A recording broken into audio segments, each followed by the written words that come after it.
পৃথিবীতে সবথেকে সুন্দর মুখ তোমরা দেখতে চাও বন্ধুরা? দেখো তারাপীঠের তারা মা, কত সুন্দর। দেখো তারা মা মুখটা কি সুন্দর জ্বলজ্বল করছে মায়ের মুখটা। এই যে তাই তোমাদের সঙ্গে একটু মায়ের ভিডিও শেয়ার করলাম। কেমন লাগলো বন্ধুরা কমেন্ট করে জানাবে।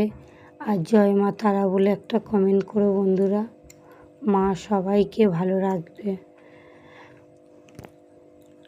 আর দেখো এই যে কিছুটা মায়ের এই যে কী বলে মুন্ডমালা না কি যেন বলে, দেখো কি সুন্দর করে ইয়েগুলোকে বসিয়ে রেখেছে। সেই কঙ্কালের মুন্ডুর মতন, কঙ্কালের মাথার মতন দেখো কি সুন্দর বসিয়ে রেখেছে। মায়ের গলায় যেরকম থাকে সেরকম দেখো তান্ত্রিকদের পাশে রয়েছে, কত সুন্দর করে রেখেছে। দেখো কি ভালো লাগছে, তাই তোমাদের সঙ্গে একটু শেয়ার করলাম বন্ধুরা। কেমন হয়েছে কমেন্ট করে জানাবে বন্ধুরা। আর যদি ভালো লাগে জয় তারা মা বলে একটা কমেন্ট করো। টাটা বন্ধুরা।